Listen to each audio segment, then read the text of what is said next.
Welcome back to Animals Today. Well, I want to say hello to our special guests, musician and animal advocate Paul Rodgers and his wife, Cynthia Kerluck.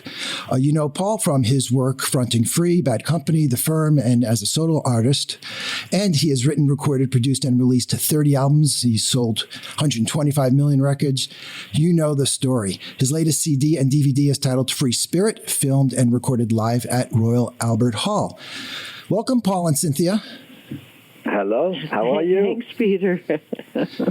Well, I'll just address this to both of you. Please tell me, how and when did you become interested in the welfare of animals? Well, this is Paul speaking here. My wife, Cynthia, is a great animal lover. When we were in Dubai, she made friends with camels.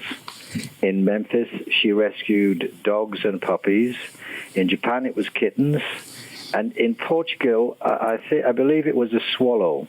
Was that a swallow? A swift bird. Oh, swift. Yeah, it was a swift. Yeah. And there's been, every one of those adventures is a story within itself. And not to mention Willow, the animal sanctuary in Aberdeen, Scotland.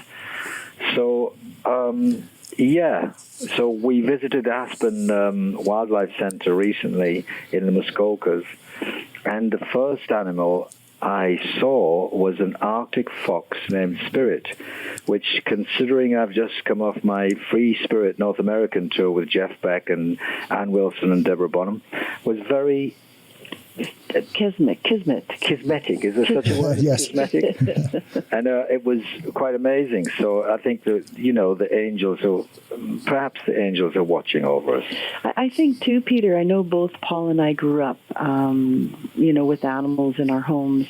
We always had animals. And then Paul, through, when his children were all young, they always had, dogs, in the home. So there's always been someone to care for, someone to watch over and love. And I mean, from the time I was a little girl, I remember how I didn't have any pets, and I really, really wanted pets badly. So what I would do is we had a veranda that had a little secret entrance underneath the front porch. So I'd go around the neighborhood and I'd gather up all the animals and I'd carry them back home. I was about 5 years old, and I'd put them all underneath there and try to make them jump through hoops and stuff like that. And then I'd hear all these people in the neighborhood, Fifi, Roxy, all these people calling for their pets. And I had dogs and cats all together underneath our veranda. I guess I was an animal thief. I don't know. But then as I got older and was able to, have my own pets, through childhood I had pets, but then as an adult too. And I guess we're failed fosters because we fostered a number of animals, doing a number of rescues from Mexico as well. And just fell in love with the animals. There's a soul connection. And the reason we're failed is because they tend to stay. Yes. They're supposed to be fostered and they stay. Yeah. Our listeners are very familiar with that. And just to make sure we touch upon this again, you guys formally support Aspen Wildlife Sanctuary. This is in Ontario, Canada. It's about 3 hours drive north of Toronto, if I'm correct. And also, you mentioned Willow's Animal Sanctuary, another great place in Scotland. It's really sweet what you guys do to bring attention and donations to both of these and others. Well, you know what, Peter? It was really interesting because with Willows, we've been patrons for about 6 years, and they're in a very remote area of Scotland, and there isn't a lot economically going on in the area anymore, so it's really hard for them to get funding. So we support them heavily, and something we've just started doing is we do these online auctions. I know that we were going through Paul's home in the UK, his cottage, and had a lot of, neat little things that he'd had for 40, 50 years. And so I was packing them up, getting ready to take them to a charity shop. And I thought, wait a second. Your fans would probably really like to have a piece of your history, your home history. Would you mind if we did an online auction with some of these items? And he said no. So we did that, and now we're about to do another, I think next week, we're going to kick off another one online. So I can send you that information. Yeah, we'll post it. These are more autographed items that I've gathered up. Robert Plant signed an album for us. I think we have something from Brian Johnson, from Paul, of course. So just a bunch of, music friends have signed items. So those will be on an auction. And then as for Aspen, we've been with them, supporting them for about 4 years, and they do great work with the wildlife here in Canada. And I mean, Paul can tell you the story of, meeting Ella the moose, who is a resident there now. And that was quite an encounter, wasn't it? Well, it was, actually. She's kept in an enclosure. An acre. An acre. Yeah. It's a big, large fence around it and everything. And she... Howard, the chap that works there, he actually talked to the animals, and he went into the enclosure, and he sort of made this sound like ooh, ooh, ooh, like that. And we were thinking, I wonder what's going to happen here. Howard's lost it. And then there was an answering call of a similar nature, like ooh, ooh, ooh, and the bushes parted, and out came this amazing, monstrous, prehistoric creature, it looked like, and it was Ella the moose, and she's just a baby, actually, but she's quite big, by our standards. She's like 6 foot tall. At least. And she came up to the fence, and Howard said, feed her this banana. So she took the banana through the fence, and apparently they don't have bottom teeth. They tear with the top teeth, and then they chow, leaves and foliage and stuff like that. So that's how she took the banana. She looked into my eyes, and she was saying, like, keep hold of the banana. I want to tear at it, right? And she was tearing away at the banana. It was a wonderful experience. Yeah. Great. She's very habituated. She actually was found as an orphan. Generally what happens is moose have twins or triplets. And Howard, who's a biologist who runs Aspen Valley Wildlife Sanctuary, he said that what typically happens is the moose, if she has twins, will take 2 and leave 1. So Ella got left. I see. And a family found her, and they took her in, and they were trying to bottle feed her, but they hadn't given her quite enough protein, so she was jumping around one day and broke her front leg. So they called Aspen and said, we've got this situation. So Aspen came and took her. She was in a cast for 9 months, and while she was casted for 9 months, she ended up damaging one of her back rear legs. So she can never fend for herself in the wild. So she's a resident now at Aspen. Mm-hmm. And you can go up and visit all the animals. I mean, we saw bears, we saw silver foxes, we saw coyotes, raccoons. They have they don't turn anything away. Which is so clearly you guys are very connected to this world. I wonder if, Paul, whether you derive any inspiration in your musical creativity from wild animals or the plight of animals. Well, I think the spirit of the animals. I mentioned to you earlier before we came on, before we went on air, we had a dog Saxon. He was a rescue, and I mean, he was such a great friend. It was like he was really a person to us, and it was very, very sad to lose him. But when we rescued him, he was in very poor shape.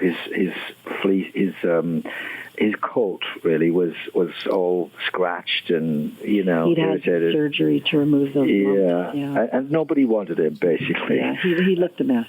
And he was at the SPCA. Yeah, they didn't even charge us for him. That's how bad he was. They said, no, we won't charge. Yeah, give him a home.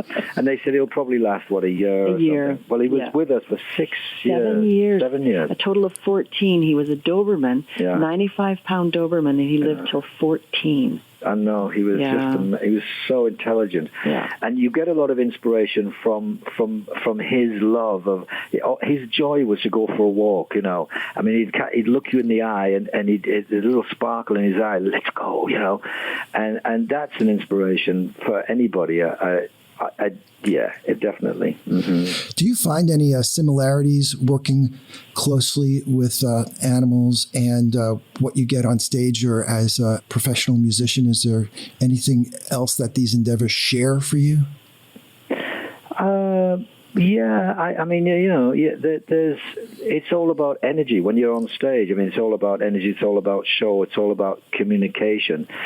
And I think, animals have a really lovely energy. They say that a dog is like a 5-year-old child in terms of where it's grown up, I do believe. And they're very loving and very open and giving and responsive.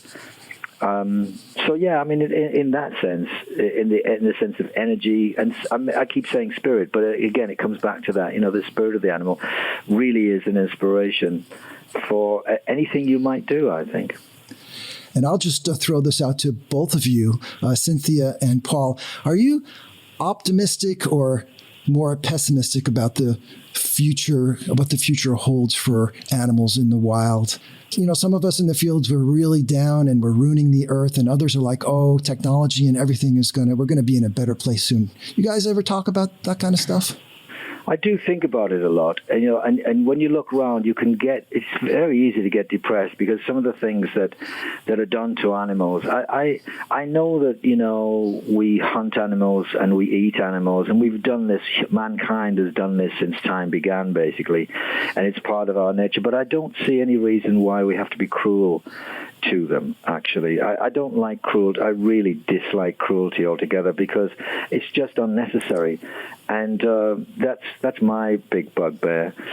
Yeah, I think I'm sort of I'm right in the middle. I mean, I think that we have to allow for animals and allow for human-animal wildlife conflict and be able to support them through it, whether it's rehabilitation and re-release or whether it's taking care of them, building a 1-acre enclosure for a moose that can't be rehabilitated and released. I think we have to be more responsible citizens, and we have to realize that we're sharing, and sharing is caring. So, to quote my grandchildren, I really think we need to be aware of our choices, and not be so greedy. I think we've become very greedy as a nation in North America. Humankind. Yeah. I do think as well that you can only do what you can do. Do that which is right in front of you. If you see cruelty or if you see something that you can do to alleviate any kind of suffering from an animal, then do that. If everybody did that, I think it would be a better world. And I think, too, in terms of animal testing, I don't think it's necessary. I don't think we should be using chemical compounds in our systems, whether it's topically or orally. I don't think we should have chemical testing on animals, on beagles. I think it's terrible. Yeah. I think it's absolutely terrible. That's a lot of suffering, isn't it? And I think it's totally unnecessary. Well, Cynthia and Paul, it's just been a joy speaking with both of you. I'm sorry it had to be so brief, but we certainly learned a lot about your world as animal advocates, and I really appreciate you coming on to Animals Today. Oh, thanks, Peter. Thanks, Peter. That was great.